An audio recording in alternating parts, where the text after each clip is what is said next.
My daughter was marrying the son of a millionaire. All the guests admired the perfect couple. But when I caught the bridal bouquet and found a note tucked between the petals that read, "Mom, save me," my face instantly went white.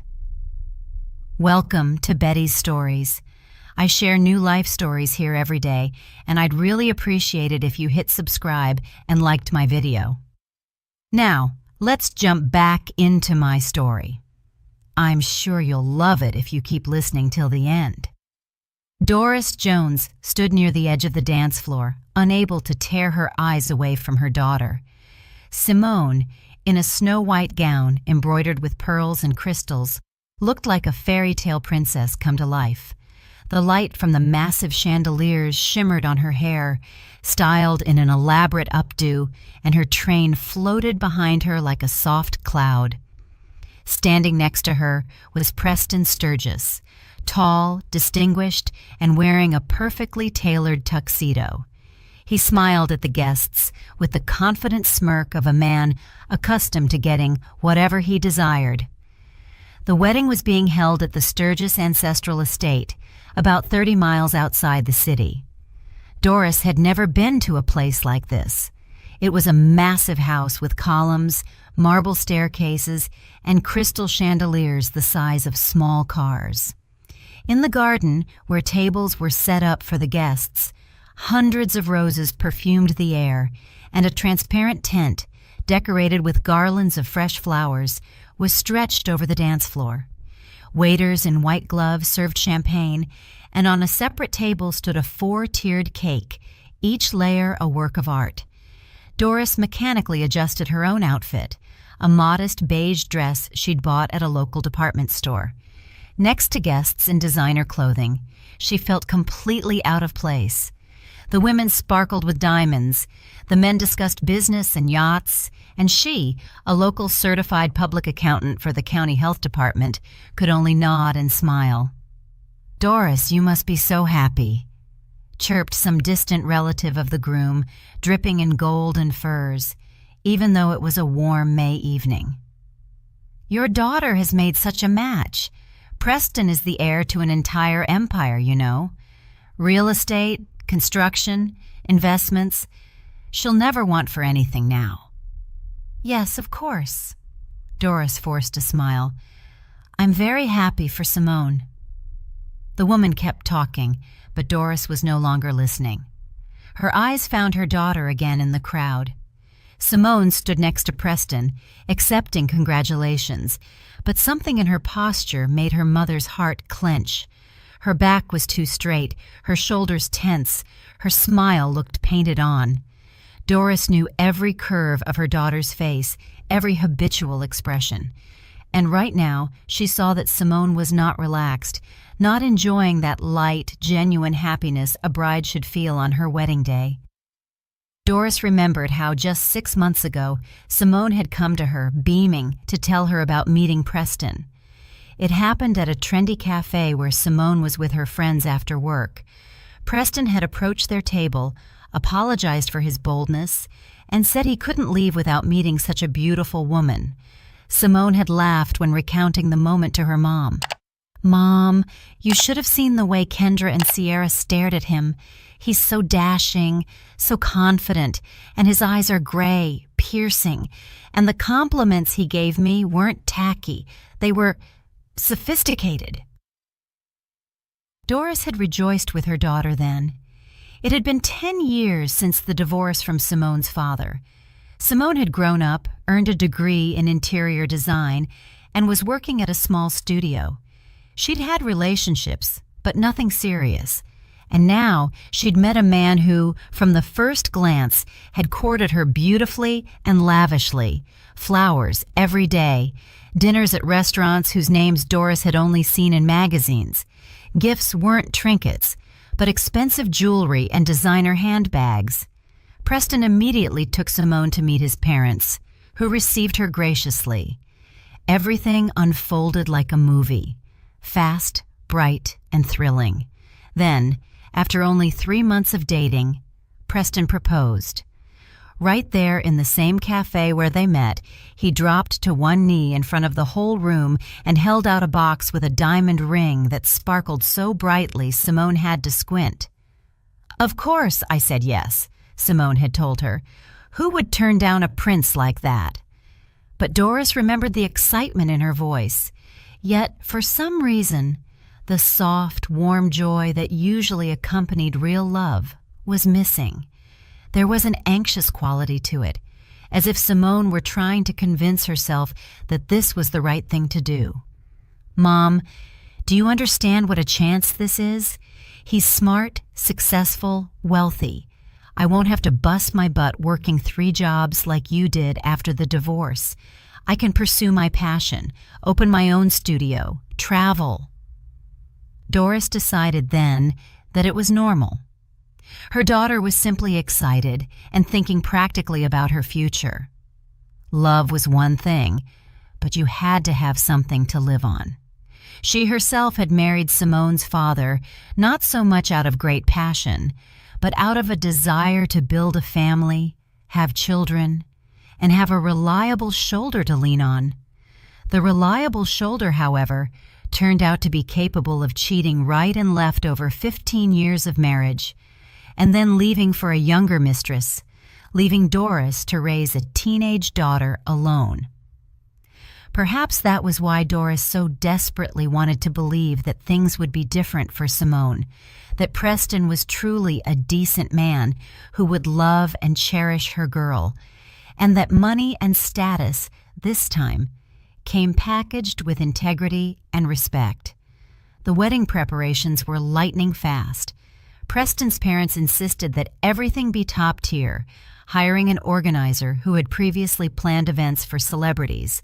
Simone's gown was a couture gown from Milan.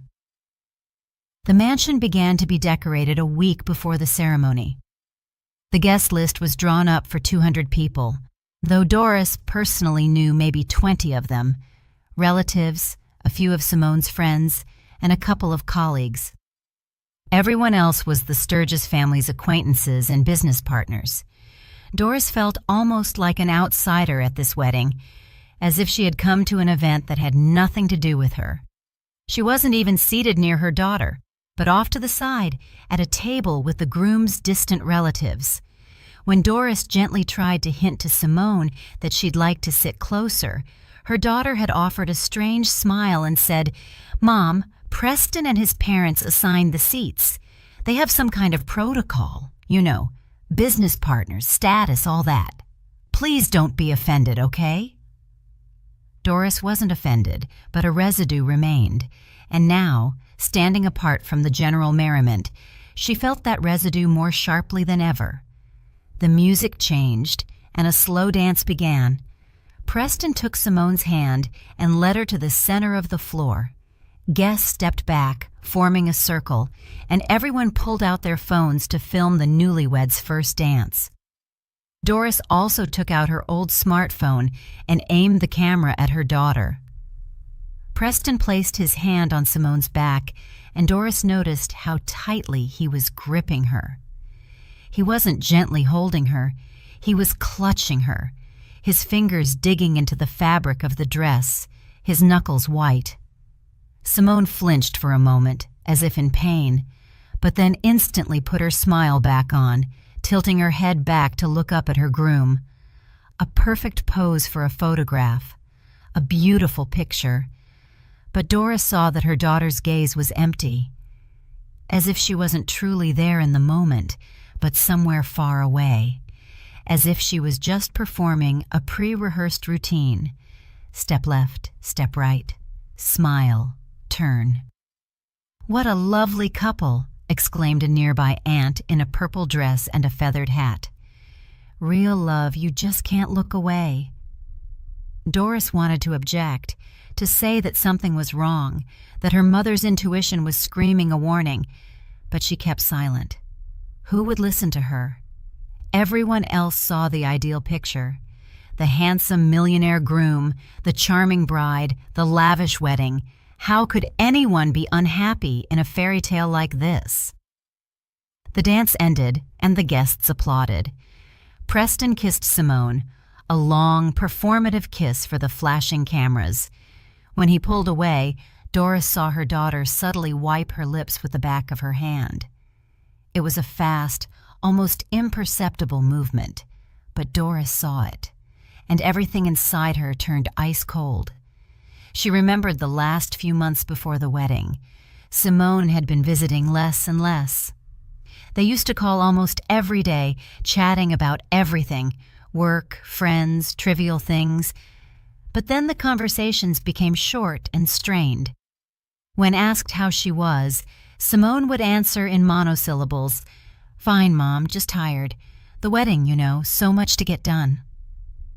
One day, Doris called her daughter just to chat, wanting to invite her over for the weekend to bake a pie together, like old times.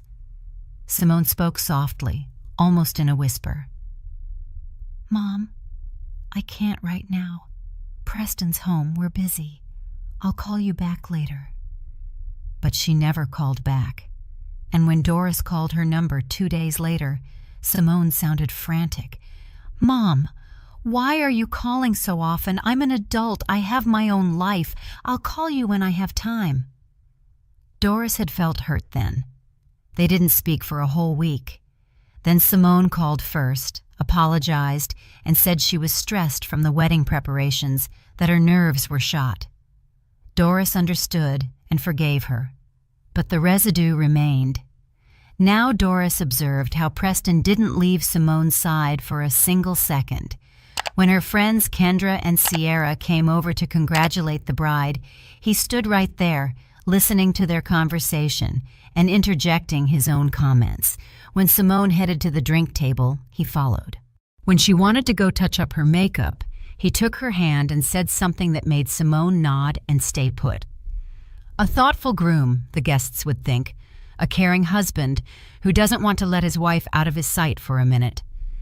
But Doris saw something else in it: control, surveillance, an invisible leash with which Preston kept Simone close to him. She tried to push the thoughts away. Maybe she was just imagining things. Maybe she was overthinking it, working herself up. After all, they had just gotten married. Of course, the groom didn't want to let his bride go. That was normal, even romantic. But when Doris looked at her daughter's face again, her heart skipped a beat. Simone stood there, clutching the bouquet to her chest, looking past the people, past the luxurious setting, past all the splendor. In her eyes was something Doris had only seen once before, when Simone was 12 and came home bruised after being bullied by classmates. The girl had been silent then, not crying, just sitting with an absent gaze. It had taken Doris 2 hours to get her daughter to talk and find out what happened. The same look was there now, the look of a person who is enduring, who is holding on with all her might, but is about to break. The host announced into the microphone, "And now, our beautiful bride will toss the bouquet. All single ladies, please come to the dance floor." Simone's friends ran over, laughing and squealing, scrambling for position. About 15 young women clustered in the center, reaching out their hands, pushing and giggling. Doris remained standing on the sidelines. At 46, what was she doing catching a bridal bouquet? Simone stepped onto a small raised platform and turned her back to the guests. Preston stood next to her, wrapping his arms around her waist, whispering something in her ear. Simone nodded, raised the bouquet over her head. The guests began the countdown. 1, 2, 3. The bouquet soared into the air, arced, and flew nowhere near where the girls were standing. It sailed over their heads, past several rows of tables, and dropped directly into Doris's hands. She instinctively caught the bundle of white roses, not yet understanding what had happened. The guests laughed. Someone applauded. "Oh, look, the mother of the bride caught it. That's good luck. It means Doris is going to get married soon, too." Doris offered a confused smile, pressing the bouquet to herself. The roses were heavy, tightly bound with a satin ribbon. She raised her gaze to the platform and met her daughter's eyes. Simone looked at her as if she wanted to say something very important. Her daughter's lips moved soundlessly, and Doris almost read the word, Mom. But then Preston turned Simone towards him, kissed her again, and the moment was lost. Doris stood with the bouquet in her hands, unsure what to do with it. The roses emitted a sickly, sweet scent that was beginning to give her a headache. She tried to adjust them, arranging them more comfortably, and suddenly noticed something white between the tightly pressed flowers. An edge of paper was sticking out between the stems. It must be a note from the florist, Doris thought, or a wish from the bridesmaids. She carefully pulled the edge, and in her hands was a twice-folded slip of paper. Just plain printer paper, slightly crumpled. Doris unfolded the note and froze. The letters were uneven, shaky, as if written by someone in a hurry or in fear. Only 4 words, but they hit Doris with a force that made the ground drop out from under her feet. Mom, save me. The handwriting was Simone's. Doris would have known it anywhere. The same rounded letters, the same slant as in her school notebooks, as in her birthday cards. Only now the letters were crooked, the pressure uneven. At the end of the phrase, the ink had run, as if a drop of water or a tear had fallen on it. Doris looked up and scanned the room. The guests continued to celebrate. The music played. Waiters carried appetizers. No one was paying attention to her. Just the ordinary mother of the bride holding a bouquet. Touched, probably. Doris squeezed the note in her fist and pressed it to her chest, hiding it in the folds of her dress. Her heart hammered so loudly it felt like everyone around should hear it. Her ears were ringing, and her mouth was dry. Doris looked back at the platform where Simone and Preston were posing for the photographer. Her daughter wore the same painted smile, but now, behind that smile, Doris saw a cry for help. Save me. What did it mean? Save her from what? From whom? From this handsome, well-off groom in the expensive suit, who was now tenderly embracing Simone's shoulders? From this whole luxurious fairy tale that everyone around them admired? Doris tried to gather her thoughts. Panic wouldn't help. She had to think, to act. But how? Approach Simone right now, in front of all the guests, in front of Preston and his parents, grab her daughter's hand, and drag her out of here by force? She imagined the scene, walking to the platform, shouting that the wedding was off, that her daughter was leaving with her right now. A scandal, horror, public disgrace. The guests in shock, Preston's parents calling security. And Preston? What would Preston do? Doris remembered how tightly he had squeezed Simone's waist during the dance, how he controlled her every move. He simply wouldn't let her go. She needed a plan. She needed help. Doris looked around and saw Simone's friends, Kendra and Sierra. They were sitting at a table, chatting and laughing. Aubrey, another friend from college, was with them. The girls had been friends with Simone since freshman year. If anyone could help, it was them. Doris quickly moved toward their table, clutching the bouquet. A plan, insane and risky, was frantically forming in her mind, but there was no other way. She sat down in the empty chair next to Kendra, trying to speak quietly so as not to draw the attention of those nearby. I need your help, immediately. Kendra, a cheerful, round-faced girl with red curls, turned around. She had been Simone's friend the longest and knew her inside and out. Ms. Jones, is something wrong? Anxiety cut into her voice. Simone is in danger. Doris said it firmly, looking the girl straight in the eye. I can't explain now, but I need to get her out of here, and I need your help. Sierra, a tall blonde with a sharp gaze, leaned closer. Aubrey, small and dark-haired, looked at Doris in surprise. Are you serious? Sierra lowered her voice. Right now? In the middle of the wedding? Especially in the middle of the wedding. Doris took a pen from her purse, grabbed a paper napkin from the table, and quickly wrote a few words on it. In 5 minutes, go up to Simone. Tell her you need her urgently. Don't let her go for a second. She handed the napkin to Kendra, who read it and went pale. Oh my God, is it because of Preston? I'll explain later. Will you do it? Kendra hesitated for a moment, then nodded decisively. Of course I will. Simone's my best friend. Doris took 2 more napkins and wrote short instructions for Sierra and Aubrey. Sierra was to approach from the other side, mention something about a tradition, and lead Simone away, ostensibly to change clothes or fix her dress. Aubrey was to cover them, distracting the guests if necessary. The girls read the notes silently, exchanging quick glances. Doris saw their faces change from surprise to understanding, and from understanding to determination. Have you noticed anything wrong with her? Doris asked quietly. Sierra slowly nodded.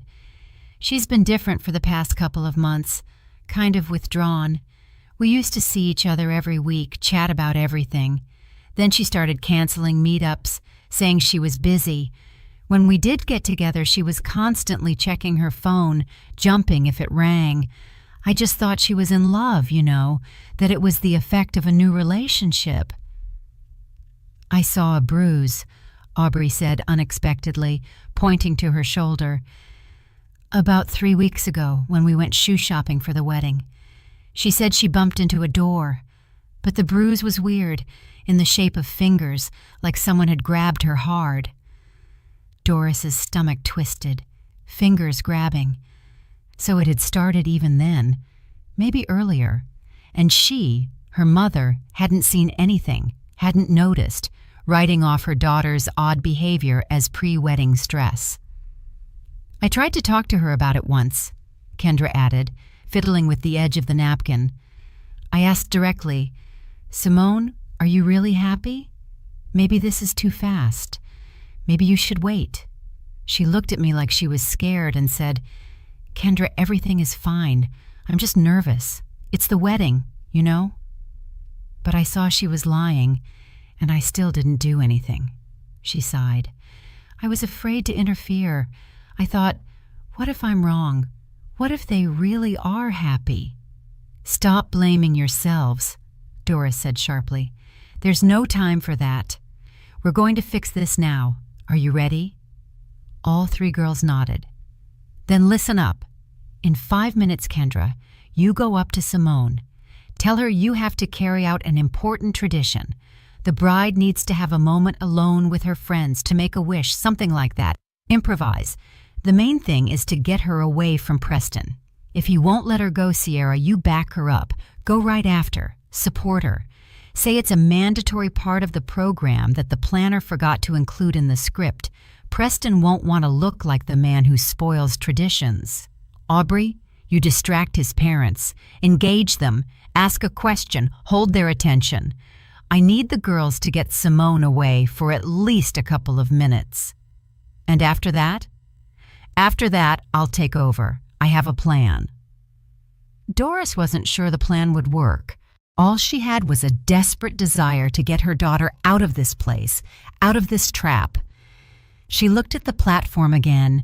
Preston was holding Simone's hand, talking to an elderly man in an expensive suit. Simone stood silently next to him, eyes lowered, like a beautiful doll in a display case. The 5 minutes passed agonizingly slowly. Doris stood on the sidelines, counting the seconds, pressing the bouquet to her chest. The note was still clenched in her fist.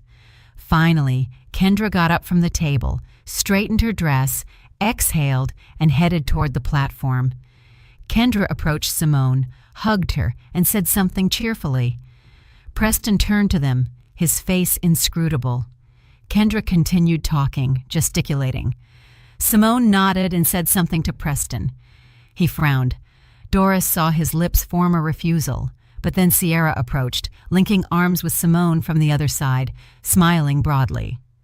2 friends against 1 groom. Preston was clearly annoyed. His fingers squeezed Simone's hand harder, but the guests were starting to look. He couldn't make a scene in front of everyone.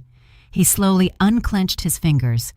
Simone pulled her hand free and, with her friends, headed for the exit of the tent. Preston took a step to follow, but then Aubrey rushed up to him, quickly babbling something and pointing to his parents. Preston turned around, and in that moment, the girls and Simone disappeared behind a column. Doris exhaled. Phase 1 was successful. She moved quickly after them, circling the tables. She slipped out of the tent and into the cool evening air. She found them by a small fountain in the far corner of the garden, away from the tent.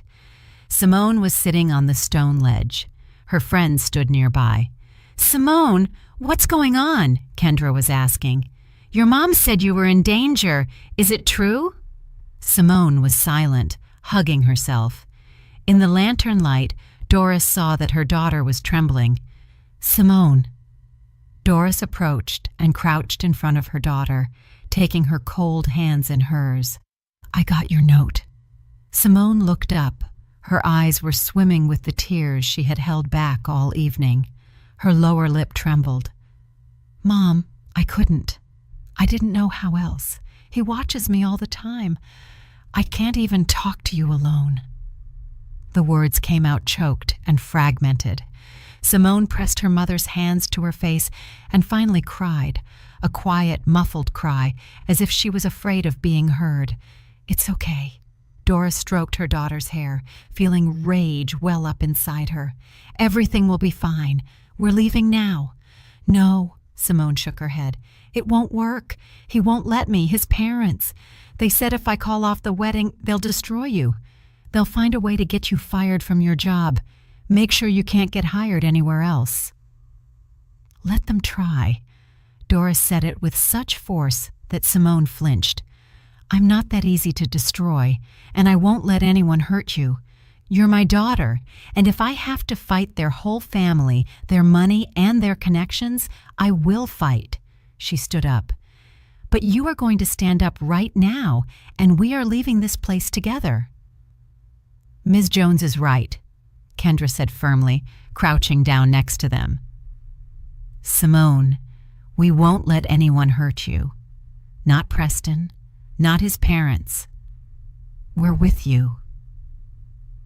"But you don't understand." Simone wiped her tears, smearing mascara on her cheeks. "He's not who he seems, not at all. When we're alone, he changes. He says I'm his property now, that I have to obey, and that if I try to leave—" She trailed off. "What will he do?" Sierra asked, sitting down on the other side. "Simone, tell us the truth. Did he hit you?" "No." Simone shook her head. "He never hits. He's too smart for that. He grabs. He squeezes so hard it hurts, but the marks barely show. He says it's my fault, that I provoke him, that if I behaved properly, he wouldn't have to discipline me." "Oh, Lord." Aubrey covered her mouth with her hand. "How long has this been going on?" "About 3 months. At first he was perfect, flowers, gifts, compliments. But then after we announced the engagement, he started to change. At first it was small things, saying that lipstick didn't suit me, that my dress was too short. Then he started checking my phone, demanding passwords to my social media. He said we were family now, so there shouldn't be any secrets." Simone spoke quickly, as if afraid that if she stopped, she wouldn't be able to continue. The words she had held inside for so long were finally bursting out. "He forbade me from meeting you guys without him. Said you were a bad influence. When I tried to object, he just gave me a look." Simone shuddered. "And then he grabbed my shoulders and pinned me against the wall. Not hard, but enough to make me understand I couldn't argue with him. Why did you stay silent? Why didn't you come to me? Why didn't you tell me?" Doris felt a boiling anger inside. "I tried." Despair broke through Simone's voice. Remember when I called you and then you got mad that I didn't call you back? I wanted to come over, tell you everything, but he found out. He always finds out. And then he said that if I tried to ruin our wedding, if I told anyone, his parents would deal with you. Preston's father knows people, powerful people. He can get you fired, make sure you can't find a job anywhere. And he promised me that if I tried to run away, he would find me no matter where I went. Simone, she took her daughter's face in her hands. Listen to me carefully. No one is going to hold you against your will. Not their money, not their connections. You have the right to leave right now, and we are with you. But how? Simone sobbed. We just signed the papers. I'm his wife now. He'll just say I'm hysterical. Everyone will believe him. Look at him. He's the perfect groom. Everyone thinks I'm lucky. Then everyone is wrong. Sierra stood up decisively. Simone, we won't let him keep you. We have a plan.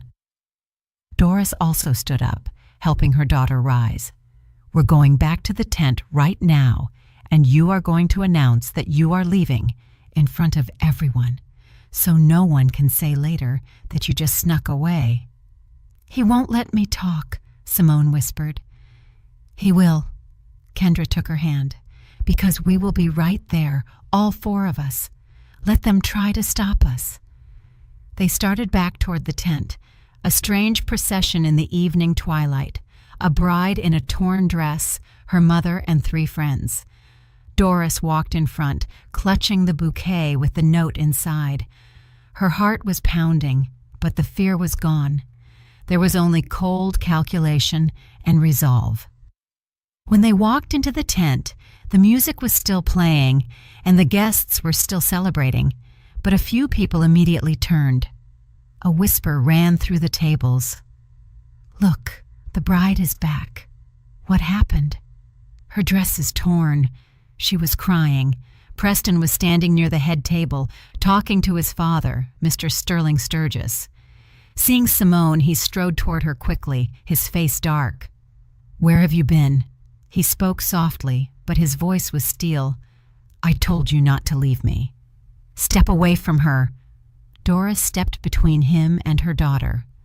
Preston measured her with a look of surprise mixed with contempt. Ms. Jones, don't interfere in the affairs of the newlyweds. Simone is my wife now. She is no one's wife. Doris said it loudly. So many guests turned around. She is my daughter, and she is leaving here with me. The music stopped. The host froze awkwardly. All the tables fell silent, the guests staring at them. What nonsense is this? Preston tried to get past to Simone, but Sierra and Kendra blocked his way. Get these fools out of the way. These fools are protecting their friend. Kendra crossed her arms. From someone like me? Preston sneered, but his eyes danced with rage. What are you imagining? This is my wedding. I spent millions on it. You can't buy a person with money. Doris stepped toward him. You thought you could, didn't you? That just because you have millions, you have the right to own people, to intimidate, control, and hold them in fear. The guests began to exchange glances and whisper. Preston's parents got up from their table and walked toward them. What is happening here? Sterling Sturgis spoke with the tone of a man accustomed to being obeyed. Preston, what is the meaning of this? The mother-in-law and the bridesmaids are putting on a show. It's a crazy farce. Preston shrugged, but Doris saw his jaw clench. Some delusional accusations. They are not delusional. Simone stepped out from behind her friends. Her voice trembled, but she held her ground. It's all true. You intimidated me, controlled me, and threatened my mom. I married you not out of love, but out of fear. Oh, darling, sweet Simone. Celeste Sturgis approached, reaching out her hands. You're just tired, overstressed. It's normal on a day like this. Come on, I'll give you a sedative. Don't touch me. Simone recoiled. You knew. You knew what he was like, and you still planned this wedding because you needed the right bride, one who would stay silent and obey. You don't know what you're saying. Sterling Sturgis stepped forward, towering over Simone. Girl, rethink this. You are destroying your future right now. Our family can give you everything. Wealth, social standing, connections. And you'll go back to poverty, to working for pennies? Better pennies than a cage. Simone straightened up. Better to be poor and free than rich and terrified. The guests gasped. Someone began taking out phones to record. Enough of this circus! Preston lunged toward Simone, but Kendra and Sierra grabbed his arms. Let go! Simone, stop this immediately. You are my wife, and you are staying here. I am not yours, Simone said it quietly, but every word rang in the silence. I was never yours. I am not a thing or property. I am a person, and I am leaving. Preston tore himself free from the girl's hands and lunged at Simone. Doris saw his hand reaching for her daughter, but then a man stepped out of the crowd of guests, her ex-husband, Simone's father, Michael Washington. He grabbed Preston's hand and squeezed it so hard Preston cried out, "Don't you dare touch my daughter!" Michael spoke calmly, but his voice carried a threat. Not ever again. Michael? Doris couldn't believe her eyes. I heard your conversation by the fountain. Michael didn't let go of Preston's hand. I was standing nearby having a smoke. I'm sorry, Simone, that I didn't step in sooner. I thought you were truly happy. But now, this boy will only touch you over my dead body. You've all gone mad! Sterling Sturgis roared. Security! Where is security? Two burly men in suits began pushing through the crowd. Doris felt the situation spinning out of control. Stop! She raised her hand. Everyone, stop! Everyone froze. Doris stepped into the center of the circle, still clutching the bouquet with the note. Mr. Sturgis, she turned to Preston's father. You built an empire. You are a respected man, and your business reputation is important to you. Am I right? Sterling Sturgis frowned. What are you getting at? I'm getting at the fact that there are 200 people here right now. Half of them are already recording this on their phones. Tomorrow, this will be all over the internet. The full story of how your son held a young woman in fear, intimidated her, controlled her, and organized a wedding against her will. Can you imagine the hit to your reputation? Celeste Sturgis paled. Sterling Sturgis clenched his teeth. Or, Doris continued, we leave quietly right now. Simone, me, her father, and her friends. No fight, no scandal. You announce to the guests that the bride suddenly felt unwell, and the wedding is postponed. Clean, quiet, no excess noise. And in a week, Simone files for divorce, and you do not interfere. No threats, no harassment, and then this story stays within these walls. Are you blackmailing us? Sterling Sturgis hissed. I am protecting my daughter. Doris looked him straight in the eye. By any means necessary, decide quickly. Every second of delay is another person with a phone, another video online. Sterling Sturgis looked at the crowd of guests. He saw the calculation. What was more profitable? What would do less damage to the business? Preston, he turned to his son, let her go. Father, Preston didn't believe it. You can't. I said let her go. Sterling Sturgis spoke softly, but every word was like a hammer blow. I don't need a scandal. Not now, when we're closing the deal with the European investors. One girl is not worth millions in losses. Preston looked at his father as if he had been betrayed. Then he looked at Simone, and Doris saw such hatred in his eyes that she went cold. You'll regret this, he said almost in a whisper. All of you will regret this. Threats in the presence of 200 witnesses, Michael Washington sneered. Quite the fool, aren't you?" Doris took Simone's hand. She was trembling but held firm. Her friends circled them tightly. Michael stood slightly ahead, blocking Preston's path. "Let's go."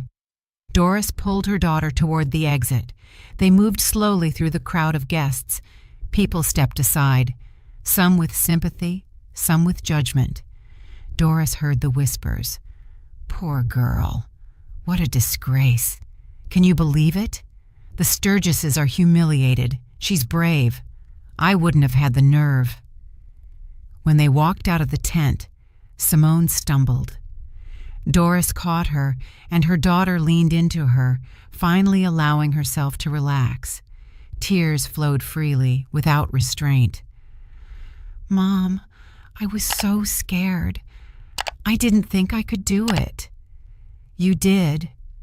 Doris stroked her back. "You managed it, my brilliant, brave girl." Kendra, Sierra, and Aubrey took turns hugging Simone, crying with her. Michael stood a little apart, smoking, but Doris could see the gleam in his eyes. "Thank you." She approached him. "For helping." "She's my daughter." Michael put out his cigarette. "I was a lousy husband, but I'm not a bad enough father to let her be hurt." Guests began to leave the mansion. The wedding was over before it had really begun. "We have to go," Sierra said, "before they change their minds." "Let's go to my place," Kendra suggested. "I have a big apartment. We can all fit." "No." Doris shook her head. "We're going to my place. Simone needs home, a real home, where she's loved and safe." They got into 3 cars. Michael drove Doris and Simone. The friends followed. When the Sturgis mansion disappeared around a bend in the road, Simone exhaled. "I'm free."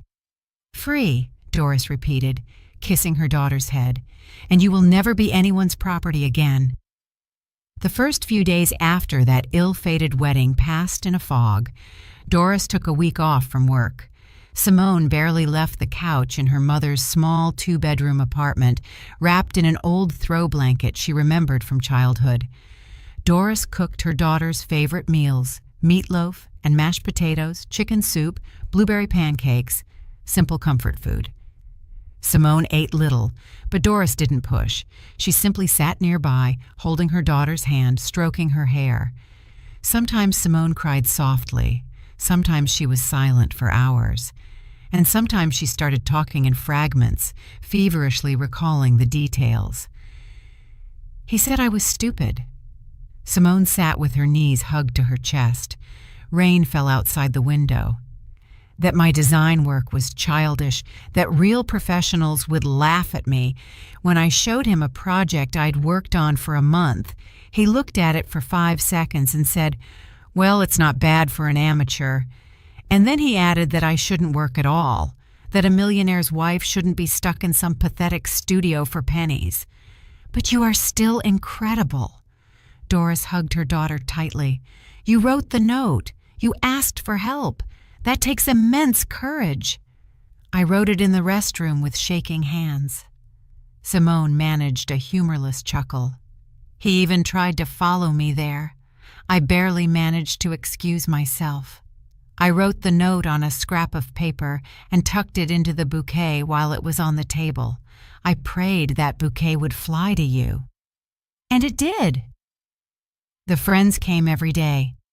Kendra brought pastries. Sierra brought a stack of old comedies on DVD. Aubrey brought photo albums from their college days. "Remember when we slept in the reading room before the descriptive geometry exam?" Kendra pointed to a photo. "The security guard chased us out 3 times, and we kept sneaking back in. And that's when I tore my brand new jeans." Simone smiled. The first time in days. "Mom, remember? You had to sew them up afterward, and you scolded me for being careless."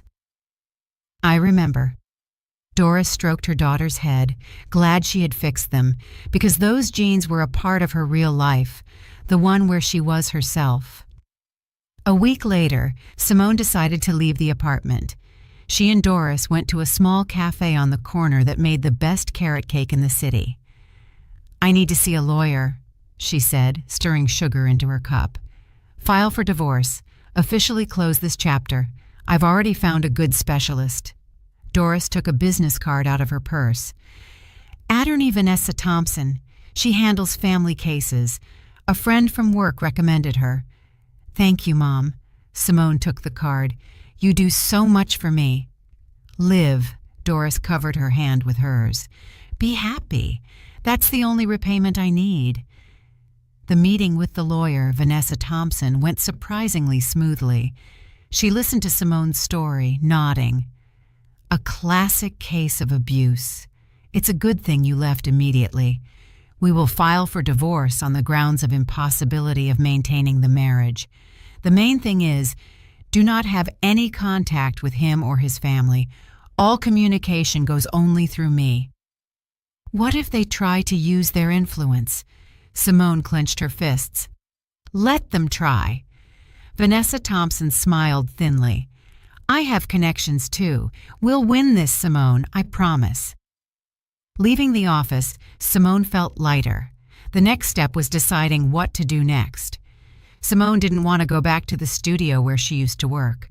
The story of her failed wedding had spread across the internet. Don't read that trash. Sierra took the phone away from Simone. They're writing that it's my fault. Simone wiped her tears. That I used Preston and then dumped him. Who cares what they write? Kendra sat down next to her. These people don't know you. Their opinions mean nothing. Simone stopped going on social media. She lived in a cocoon, her mom's apartment, rare meetings with friends, and counseling with a therapist recommended by Vanessa Thompson, Dr. Elizabeth Harris. You made an incredibly brave choice, Simone, Dr. Harris said during one session. You broke the cycle of abuse at the very beginning. You are free. Live in that freedom. 2 months after the wedding, the court ruling came through. Divorce granted. No division of property, no alimony, no claims. The Sturgises didn't fight it. Simone received the divorce decree, and that same evening held a small celebration with her mom and friends. What's next? Kendra asked. No. Simone shook her head. I've thought about this a lot. I want to open my own business, a small interior design studio. I'll work for myself, take the projects that interest me, and build everything from scratch. That's expensive, Sierra frowned. I'll start small. Simone smiled. Remotely from home. I have a portfolio. The rest is just a matter of time and hard work. I'll help. Doris took her daughter's hand. I have savings. Not millions, of course, but enough for a startup. Mom, no. Simone shook her head.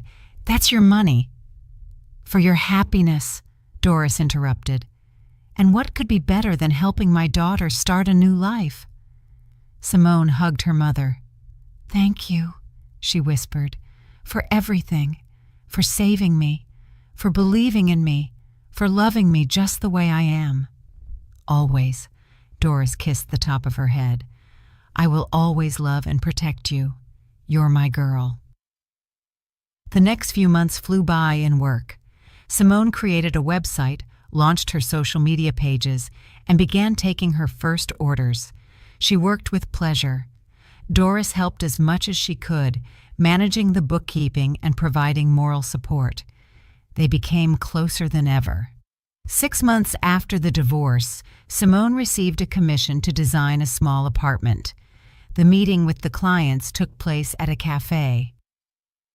Sorry we're late. A man in his early 30s walked into the cafe.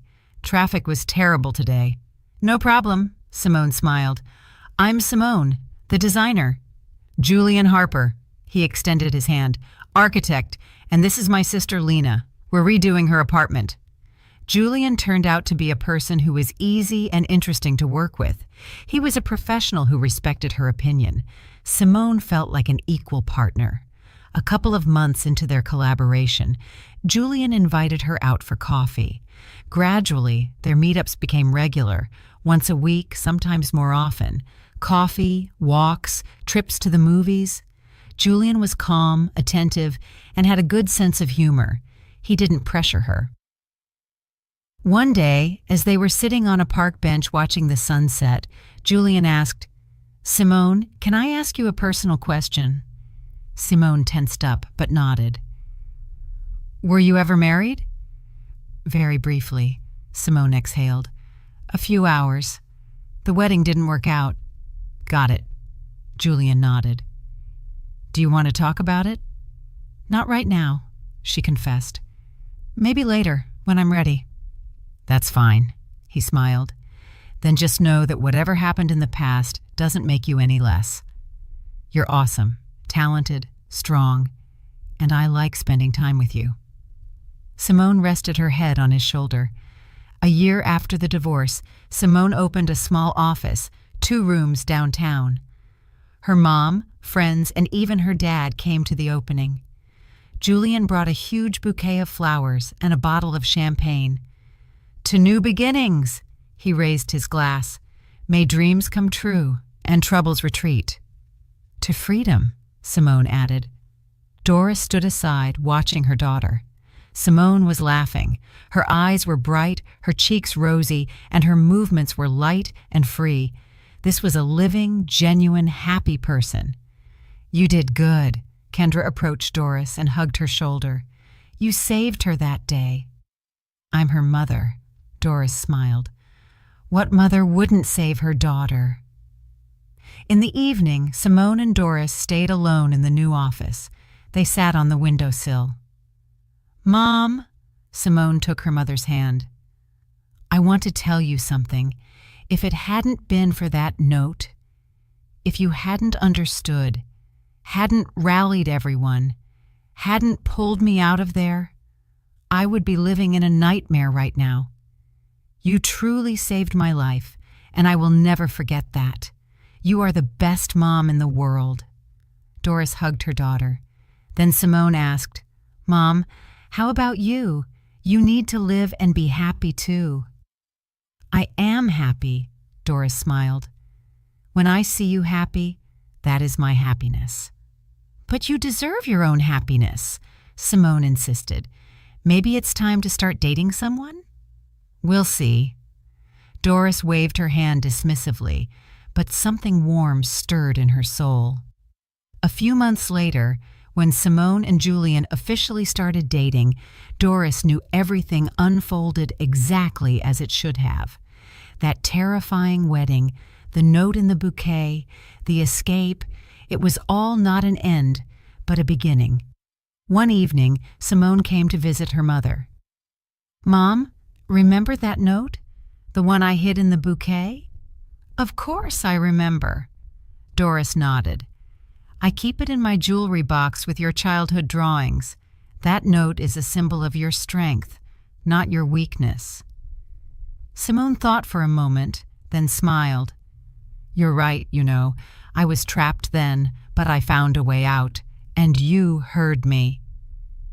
"We are both incredible women."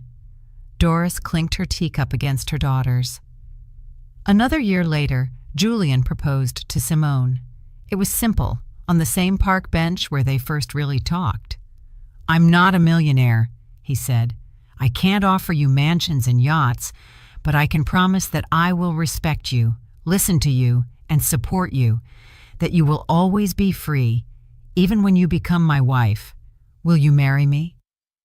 "Yes," she whispered, 1,000 times, yes. The wedding was small, about 30 close friends and family. It was held in a modest restaurant. Simone wore a simple white dress. Julian wore a suit without a tie. And when it was time to toss the bouquet, Simone turned and handed it directly to Doris. "This is for you, Mom," she said, "because you deserve your own happiness, and it's definitely coming to you." Doris took the bouquet, pressed it to her chest, and looked at her daughter, happy, free, and loved, and understood. This is true happiness, not in money, not in luxury, not in show, but in seeing your loved ones happy. "Thank you, darling," Doris hugged Simone, "for being you, for being strong, for teaching me how to be strong." You taught me. Simone leaned into her mother. You showed me that love is not a cage, but wings, that true care is about giving freedom, not taking it away. Doris thought about how strange life was, how the most beautiful things could be born from the most terrifying, and how one note in a bouquet could change everything. And she was grateful to fate for the wedding that didn't happen, because thanks to it, their real life, free, honest, and happy, did. I'm really glad you're here and that I could share my story with you. If you liked it, show me by liking the video and subscribing to my channel. Let's see how many of us there are. Write in the comments which city you're watching from and what time it is. I'm so curious to know where all you wonderful people are tuning in from. If you want to support me a little extra, you can also send a small donation. I share new life stories for you every single day. And now, 2 of my most popular stories will pop up on the screen so you can choose what to watch next.